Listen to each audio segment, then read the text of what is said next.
مولانا اقبال قریشی صاحب کے بیانات اور وظائف کے لیے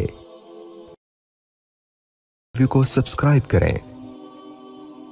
الشیطان الرجیم بسم اللہ الرحمن الرحیم وقال اللہ تبارک وتعالی فی کلامہ المجید والفرقان الحمید وَإِذَا قِيلَ لَهُمْ آمِنُوا كَمَا آمَنَ النَّاسُ قَالُوا أَنُؤْمِنُ كَمَا آمَنَ السُّفَهَاءُ أَلَا إِنَّهُمْ هُمُ السُّفَهَاءُ وَلَكِنْ لَا يَعْلَمُونَ وقال النبي صلى الله عليه وسلم إذا ظهرت الفتن أو البدع وسبت أصحابي فليظهر العالم علمه وإن لم يفعل ذلك فعليه لعنة الله والملائكة والناس أجمعين وقال النبي صلى الله عليه وسلم لا تسبوا أصحابي وقال عليه الصلاة والسلام إذا رأيتم الذين يسبون في أصحابي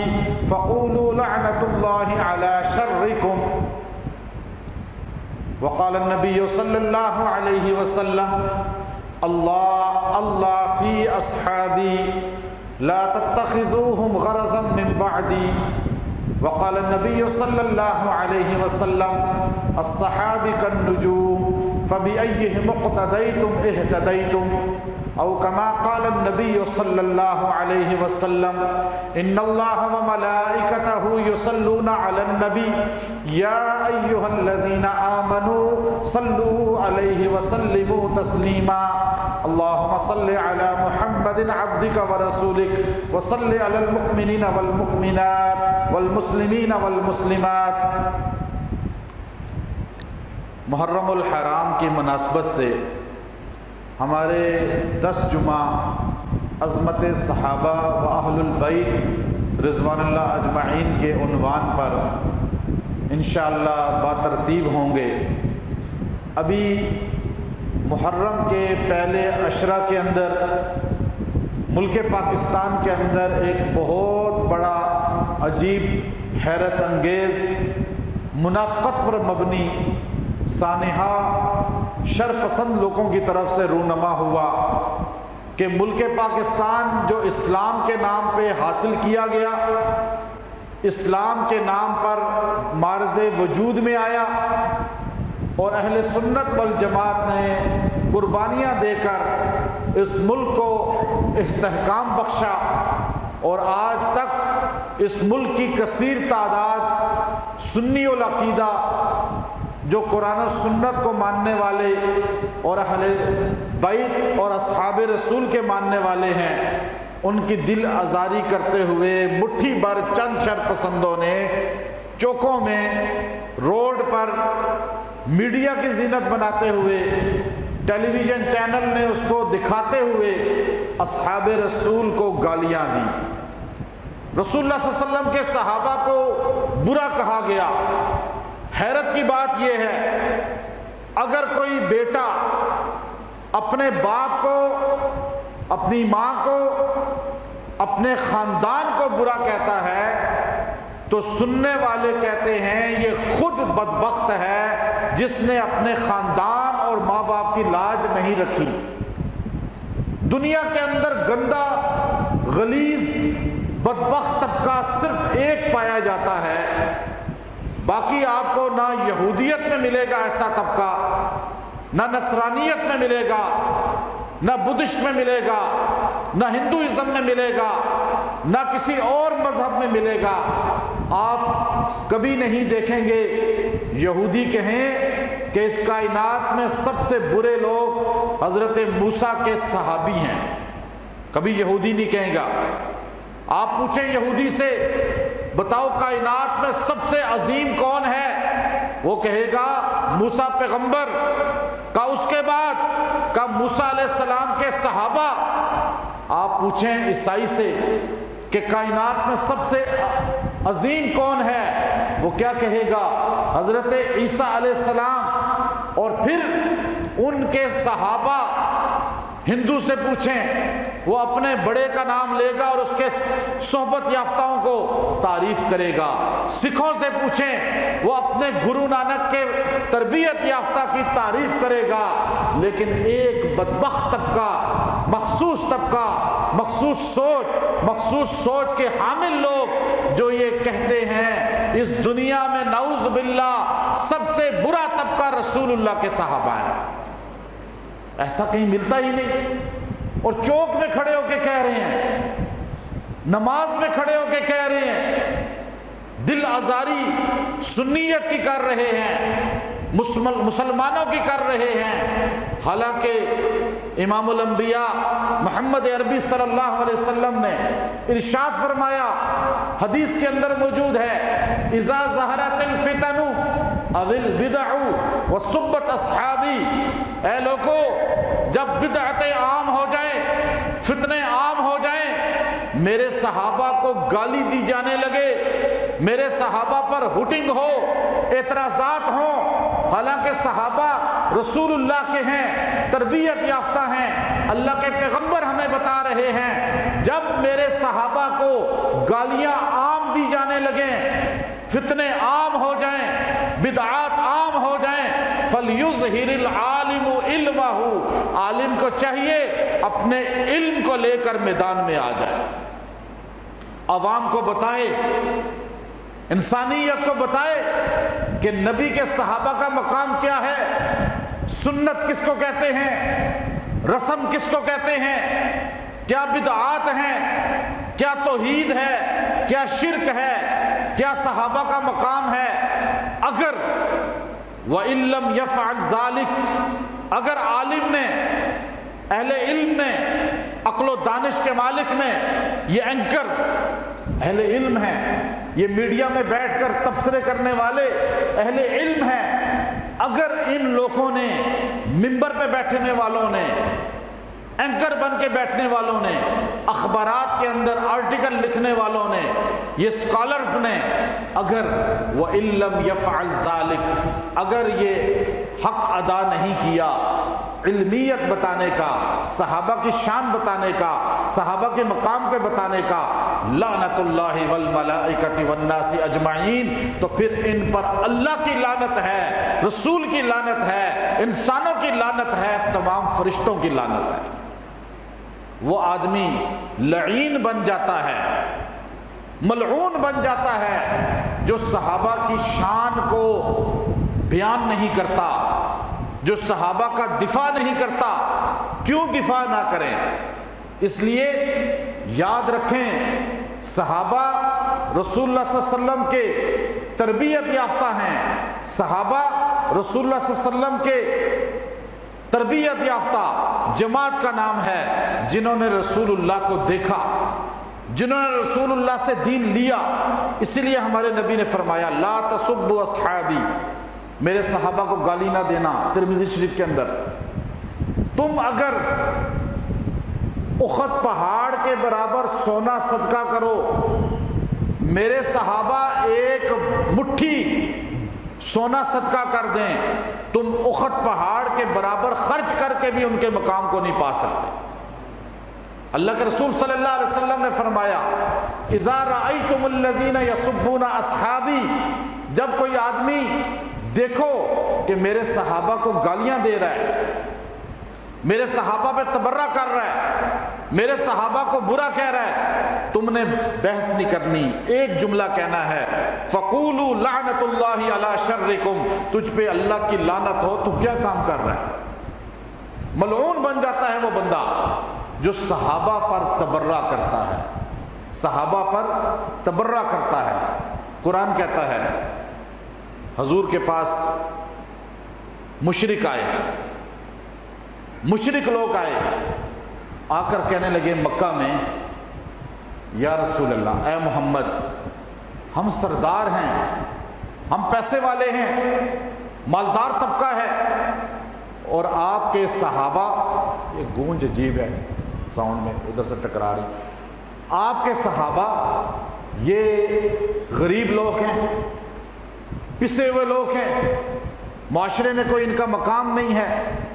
بلال کو دیکھیں گھسیٹا جا رہا ہے، حضرت خباب کو دیکھیں تو ان کو انگاروں پہ لٹایا جا رہا ہے، حضرت صہیب کو دیکھیں اذیت دی جا رہی ہے، حضرت زنیرہ کو دیکھیں آنکھیں نکال دی کوئی بولنے والا نہیں، ابو فقیہ کو دیکھیں ہڈیاں توڑ دی کوئی بولنے والا نہیں، حضرت عمار کو دیکھیں گھسیٹا جاتا ہے، آل یاسر کو مارا جاتا ہے، حضرت سمیہ کو 2 لخت کر دیا گیا ہے، کوئی بولنے والا نہیں۔ ایسے بے بس، ایسے غریب، ایسے لوگوں کو آپ کی مجلس میں دیکھ کر ہمیں غصہ آتا ہے، ہم چاہتے ہیں آپ کے پاس آئیں، آپ سے سنیں، آپ کو دیکھیں، لیکن غریب لوگ، یہ نعوذ باللہ مشرکین نے جو لفظ استعمال کیا، آج کے ان بدبختوں کے لیے اللہ کے قرآن ایک چیلنج بن کے نازل ہوا۔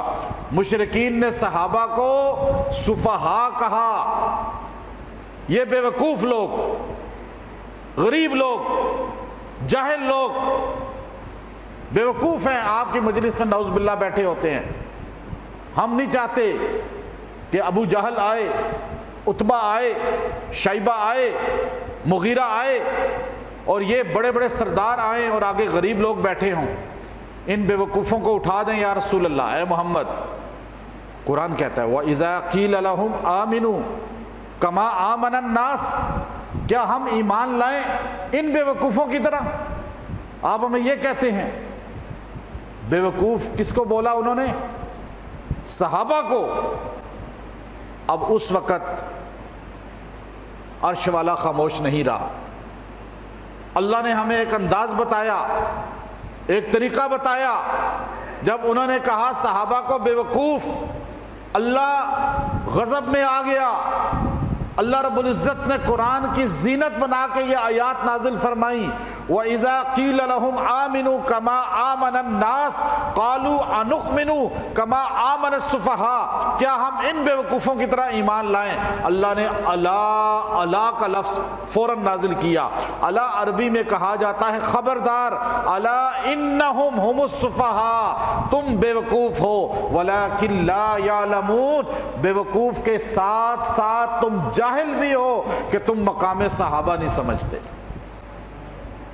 یہ روڈ پہ کھڑے ہو کر توہین کرنے والے، یہ گلیوں میں اور چھپ چھپ کر توہین کرنے والے جاہل بھی ہیں، بے وقوف بھی ہیں۔ ان کو کیا پتہ مقام صحابہ کیا ہے؟ اللہ رب العزت نے قرآن حکیم کے اندر ایک نہیں 700 آیات عظمت صحابہ پہ نازل فرمائی ہیں۔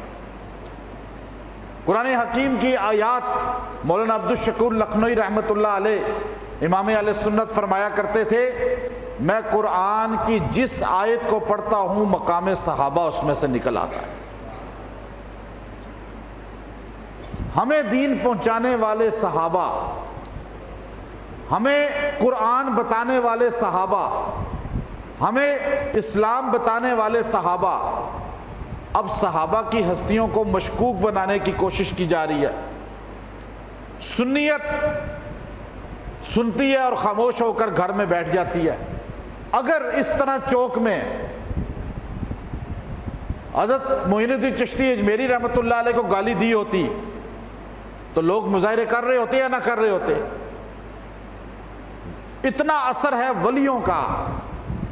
تو جو صحابہ رسول اللہ صلی اللہ علیہ وسلم کے تربیت یافتہ آج بھی روضہ عطر میں ساتھ لیٹے ہوئے ہیں، جن کو جنتی قرآن نے کہا، اس کے لیے سارا طبقہ خاموش بیٹھ جاتا ہے، بولتے نہیں۔ صحابہ ہمارے ایمان کا حصہ ہیں، یاد رکھیں،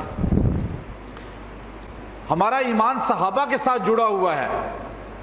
اس لیے ہمیں قرآن ملا صحابہ کے ذریعے، ہمیں اسلام ملا صحابہ کے ذریعے، ہمیں شریعت ملی صحابہ کے ذریعے، ہمیں روزہ ملا صحابہ کے ذریعے، ہمیں حج زکوٰۃ ملی صحابہ کے ذریعے، رمضان ملا صحابہ کے ذریعے، یہاں تک کہ محمد عربی صلی اللہ علیہ وسلم کی ایک ایک ادا ملی صحابہ کے ذریعے۔ اللہ نے اپنے نبی کے صحابہ کے لیے کیا انداز اختیار کیا، آپ دیکھیے۔ اللہ نے اپنی ذات کو دنیا کے اندر تعارف کرانے کے لیے انبیاء کا سلسلہ شروع کیا، اور اللہ کا تعارف نبیوں نے کرایا۔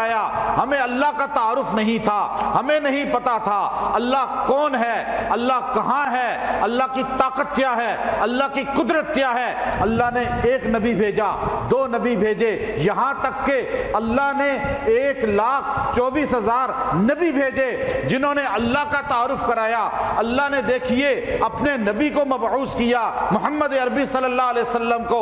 اللہ نے حضور علیہ السلام کی اداؤں کو، حضور علیہ السلام کی سنت کو، حضور علیہ السلام کے طریقے کو، حضور علیہ السلام کی شریعت کو، حضور علیہ السلام کے دین کو ہم تک پہنچایا۔ ہم نے حضور کو نہیں دیکھا، ہم نے حضور کے اوپر قرآن اترتے نہیں دیکھا، ہم نے حضور علیہ السلام کی اداؤں کو نہیں دیکھا، لیکن جس طرح اللہ نے اپنا تعارف کرایا نبیوں کے ذریعے، اسی طرح اللہ نے اپنے نبی کا تعارف کرایا صحابہ کے ذریعے۔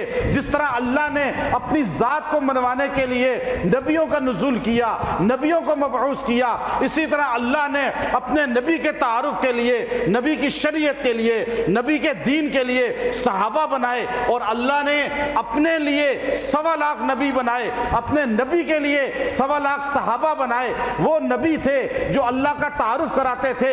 اللہ نے ان نبیوں کو دین دیا، شریعت دی، ان کو جو ہے اللہ رب العزت نے کتابیں عطا فرمائی۔ ان نبیوں نے بتایا غلط کیا ہے، جنت کیا ہے، جہنم کیا ہے، اللہ کی ماننا کیا ہے۔ یہاں آپ دیکھیے اللہ نے جتنے اپنے رسول بنائے اتنے اپنے نبی محمد عربی کے جو ہے قاصد بنائے۔ اللہ نے اپنے قاصد 1.25 لاکھ بنائے، حضور کے قاصد 1.25 لاکھ بنائے۔ اللہ نے اپنے نمائندے 1.25 لاکھ بنائے، حضور کے نمائندے 1.25 لاکھ بنائے۔ اللہ نے اپنے دین کو پہنچانے والے 1.25 لاکھ بنائے۔ اللہ نے اپنے نبی کی دین کو، شریعت کو پہنچانے والے 1.25 لاکھ بنائے۔ اللہ نے اپنے نبیوں میں آخری رسول اللہ کو بنایا، حضور کو بھیج کر فرمایا اب نبوت ختم ہو گئی، اب کوئی نبی نہیں آئے گا۔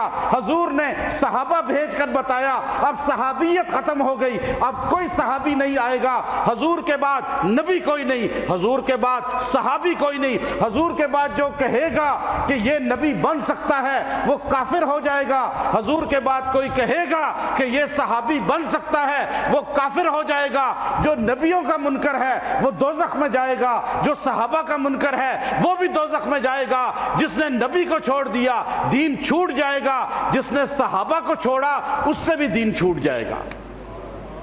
چونکہ اللہ نے نظام ایسا بنایا ہے، وہاں 1.25 لاکھ، یہاں بھی 1.25 لاکھ، وہاں 313 رسول بنائے، یہاں 313 بدری بنائے، وہاں اللہ نے اولو العزم بنائے، یہاں اللہ نے خلفائے راشدین بنائے، وہاں اللہ نے جنت کا ان کو سرٹیفکیٹ دیا، یہاں صحابہ کو جنت کا سرٹیفکیٹ دیا، وہاں اللہ نے رضا کا اعلان کیا، یہاں صحابہ پہ اللہ نے رضا کا اعلان کیا، وہاں اللہ نے ان کی تعریف کی، یہاں اللہ نے قرآن میں صحابہ کی تعریف کی، یہاں تک کہ نبیوں کی تعریف ہے 1800 مقام پر، صحابہ کی تعریف ہے 700 مقام پر۔ اللہ آیات نازل کرتا چلا گیا۔ مسلمانوں کے لیے تو ایک آیت کافی تھی، ماننے والوں کے لیے ایک آیت کافر تھی، لیکن اللہ کبھی کہہ رہا ہے اولئک هم المؤمنون حقا، کبھی کہتا ہے اولئک هم المفلحون، کبھی کہتا ہے اولئک كتب في قلوبهم الایمان، اور پھر اللہ کبھی کہتا ہے وعد اللہ حقا، کبھی اللہ کہ ان الذین سبقت، کبھی اللہ رب العزت اولئک حزب اللہ، کبھی اولئک هم الغالبون۔ اللہ رب العزت آیات کے اندر صحابہ کی شان کو بیان کرتا ہے، بتاتا ہے، یہاں تک کہ وقت کا امام، وہ امام جس کو مدینے کا امام کہا جاتا ہے، جس کو امام مالک ابن انس کہا جاتا ہے، اور رسول اللہ صلی اللہ علیہ وسلم کے روضہ اطہر کے سامنے بیٹھ کر حدیث پڑھانے والا، اور فرمایا کرتے تھے جب میں یہاں حدیث پڑھاتا ہوں مجھے روضے والے کی زیارت ہوتی ہے۔ وہ قبر مبارک پر نبی کے قبر کے سامنے بیٹھ کے حدیث پڑھانے والا، اتنا مضبوط امام جس نے فتویٰ کبھی تبدیل نہیں کیا، جس نے فتویٰ دیا بادشاہ وقت جو ابو جعفر منصور ظلم ڈھا رہا ہے یہ جائز نہیں ہے، ساری دنیا ایک طرف، مالک ابن انس ایک طرف، گدھے پہ بٹھا دیا گیا، مدینے کی گلیاں تھیں، امام مالک کا چہرہ سیاہ کر کے اور آپ کو گدھے پہ مدینے میں گھمایا گیا، آپ کی دستار اتار دی گئی، آپ ننگے سر تھے اور چہرے پہ سیاہی تھی، بچے شور مچا رہے تھے، اور آپ کو ڈاؤن ذلیل کرنے کے لیے یہ حکمت اپنائی۔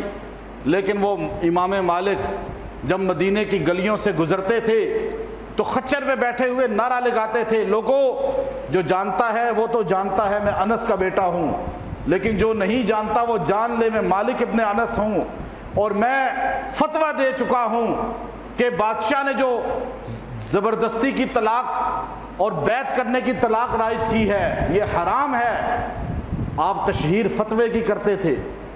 اتنا دلیر امام جو آج جیسے ہی بقی میں داخل ہوں، جنت البقی میں سب سے پہلے قبر ان کی آتی ہے، الٹے ہاتھ پہ آپ کو پہلی قبر امام مالک کی ملے گی جو جنت میں آج بھی لیٹے ہوئے ہیں۔ ان کا واقعہ میں آپ کو بتا رہا ہوں، ان بدبختوں کے لیے جنہوں نے توہین صحابہ کی ہے، حکمرانوں کے لیے بھی، ہمارے اقتدار میں بیٹھے لوگوں کے لیے بھی، اداروں کے لیے بھی، کہ ہم اپنی بات نہیں کرتے، ہم 100 سال پہلے کی بات نہیں کرتے کہ صحابہ کے گستاخ کے ساتھ کیا ہونا چاہیے، ہم 200 سال پہلے کی بات نہیں کرتے۔ فرقہ واریت کا آپ کہیں گے یہ مسلکوں کی بات نہیں ہے، آج سے 1300 سال پہلے کی بات آپ کو بتاؤں گا۔ جو صحابہ کا زمانہ تھا، تابعین کا زمانہ تھا، جس کے بارے میں رسول اللہ نے فرمایا خیر القرون قرنی ثم الذین یلونہم ثم الذین یلونہم، بہترین زمانہ میرے صحابہ کا، پھر صحابہ کے صحابہ کا ہے۔ امام مالک روضہ اطہر کے سامنے بیٹھے موطا امام مالک کا درس دے رہے، لوگ بیٹھے ہوئے، وقت کا بادشاہ، 3 براعظم کا بادشاہ، بنو عباس کا ہیبت ناک بادشاہ ہارون الرشید، جس کی حکومت افریقہ، استنبول، چائنا، رشیا اور عرب کے اندلس تک تھی، وہ 3 براعظم کا بادشاہ نبی صلی اللہ علیہ وسلم کے روضہ اطہر پہ صلاۃ و سلام پڑھنے کے لیے حاضر ہوتا ہے۔ مالک ابن انس کا درس جاری ہے، آپ نے اس کی طرف توجہ نہیں کی کیونکہ آپ کو اس سے لالچ کوئی نہیں تھی کہ بادشاہ صاحب آ گئے۔ اب وہ سلام پڑھتا ہے، مجمع یوں بیٹھا ہوا ہے، بھرا ہوا ہے مجمع، تو وہ صلاۃ و سلام پڑھنے کے بعد پیچھے ہی اس کو جگہ ملتی ہے، وہیں پہ نشست بیٹھ جاتا ہے۔ اب آپ نے جب درس ختم کیا تو سوال جواب کی نشست شروع ہوئی، لوگوں نے سوالات پوچھے، ہر بندے نے اپنا اپنا مسئلہ پوچھا، آپ جواب دیتے رہے۔ تو ہارون الرشید خود کھڑا ہوا، وقت کے امام سے، مالک ابن انس سے سوال کرتے ہوئے کہنے لگا، اے وقت کے امام، میں آپ سے ایک سوال پوچھنا چاہتا ہوں، چونکہ میں حکومت نظام چلا رہا ہوں، مجھے کچھ دشواریاں مسائل پیش آتے ہیں، مجھے یہ سوال کا جواب دے، هل لمن سب اصحاب رسول اللہ صلی اللہ علیہ وسلم کمن ہوا حقہ کمن فی حقہ، مجھے یہ جواب دیں کہ جو انسان رسول اللہ صلی اللہ علیہ وسلم کے صحابہ کی شان میں بے ادبی کرے، گستاخی کرے، توہین کرے، تو کیا اس کو بیت المال سے فنڈ دیا جا سکتا ہے؟ کیا اس کا علاج بیت المال کے پیسے سے کیا جا سکتا ہے؟ کیا خزانے سے اس کو تعاون کیا جا سکتا ہے؟ بیمار ہو جائے علاج، مر جائے کفن، بھوکا ہو جائے نان نفقہ، غریب ہو جائے تعاون، قرضہ، کیا بیت المال سے، قومی خزانے سے ایسے بندے کو دینا جائز ہے؟ یہ کتابوں میں لکھا ہوا ہے، اور کون سی کتابوں میں؟ نہ دیوبندی، نہ بریلوی، نہ اہل حدیث، نہ تشیع اس وقت یہ موجود تھے، اس وقت کوئی دیوبندی تھا، کوئی بریلوی تھا، کوئی اہل حدیث تھا، اس وقت صرف سنی ہوتے تھے، اہل سنت والجماعت۔ 1300 سال پرانی بات بتا رہا ہوں۔ سوال کرنے والا 3 براعظم کا عباسی بادشاہ ہارون الرشید، اس سے بڑا بادشاہ اس وقت کوئی نہیں تھا۔ سوال جس سے کیا گیا وہ وقت کا امام مالک ابن انس، سوال جس جگہ کیا گیا وہ کائنات کی سب سے بہترین جگہ روضہ رسول، اور سوال جن کے متعلق کیا گیا وہ جماعت کائنات کی سب سے عظیم نبیوں کے بعد صحابہ کی، اور جن کے بارے میں سوال کیا گیا وہ کائنات کے سب سے بدترین لوگ جو صحابہ کو گالیاں دیتے ہیں۔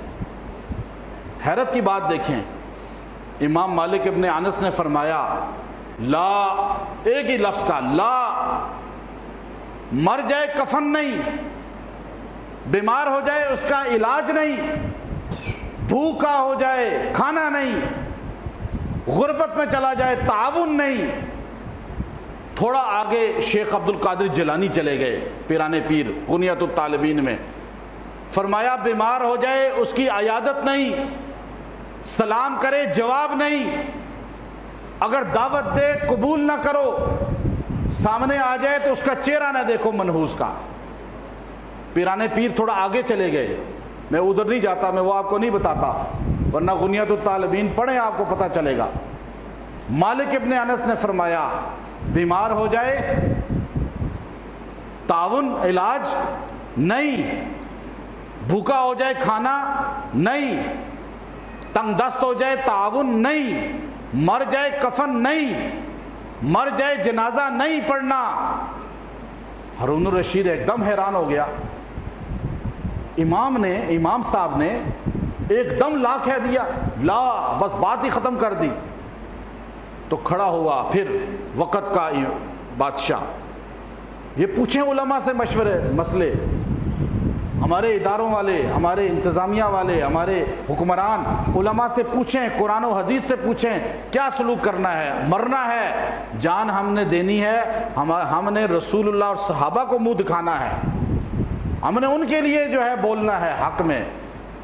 دنیا تو ختم ہو جائے گی، ہارون الرشید بھی چلا گیا اور وہ بے ادبیاں کرنے والے بھی چلے گئے، لیکن اس کا نام زندہ ہو گیا جس نے صحابہ کا دفاع کیا۔ تو امام مالک نے فرمایا نہیں کرنا تعاون، تو وہ پھر کھڑا ہوا، کہنے لگا حضرت آپ نے اتنی بڑی بات کر دی، تعاون نہیں کرنا ان کا، تو یہ استدلال آپ نے کس حدیث یا تاریخ سے لیا ہے؟ کہاں سے آپ نے یہ نکالا ہے یہ مسئلہ؟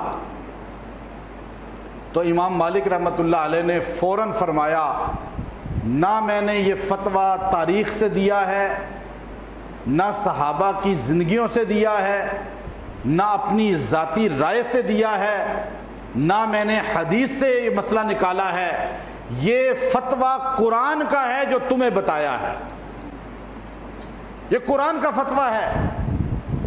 تو مالک ابن انس سے وہ پھر کھڑا ہو کے کہنے لگا، بار بار کھڑا ہوا، کہنے لگا ہم بھی قرآن پڑھتے ہیں، ہمیں تو کہیں نہیں ملا کہ صحابہ کے بے ادب کو اسلام سے خارج ہے، اس کے ساتھ یہ سارے تعاون نہیں ہیں۔ آپ بھی کہیں گے ہم بھی قرآن پڑھتے ہیں، میڈیا والے کہیں گے ہم بھی قرآن پڑھتے ہیں، حکمران کہیں گے ہم بھی قرآن پڑھتے ہیں، کہیں نہیں لکھا ہوا۔ مالک ابن انس نے ہارون الرشید کو کہا قرآن کھولو، حافظ تھا ہارون الرشید بادشاہ، کہا پڑھو قرآن، سورہ فتح پڑھو، سورہ فتح کا آخری رکوع پڑھو، محمد الرسول اللہ والذین معه اشداء علی الکفار رحماء بینہم تراہم رکعا سجدا۔ خلفائے راشدین کی شان شروع ہو رہی ہے، پہلے سیرت نبی، محمد رسول اللہ والذین معه، آپ کے ساتھ کون ہے؟ ساتھ ابو بکر، اور پھر کافروں پہ سخت کون ہے؟ عمر، رحماء بینہم کون ہے؟ عثمان، تراہم رکعا سجدا کون ہے؟ علی المرتضیٰ۔ پھر فرمایا صحابہ کی مثال ایسی ہے جیسے کھیتی بوئی، اب فصل نکلی اور وہ کسان اپنی فصل کو دیکھ کے خوش ہو رہا ہے، صحابہ کے بڑھنے کو دیکھ کے رسول اللہ خوش ہو رہے ہیں۔ جو صحابہ کی تعریف کرے گا وہ رسول اللہ کو خوش کرے گا، جو صحابہ کی غیبت کرے گا وہ رسول اللہ کو ناراض کرے گا۔ پھر آپ نے فرمایا آگے پڑھ، لیغیظ بہم الکفار، صحابہ سے بغض وہی رکھے گا جو کافر ہوگا۔ صحابہ سے بغض رکھنے والا مسلمان، آپ اسے مسلمان کہہ سکتے ہیں؟ مولانا اقبال قریشی صاحب کے بیانات اور وظائف کے لیے کو سبسکرائب کریں۔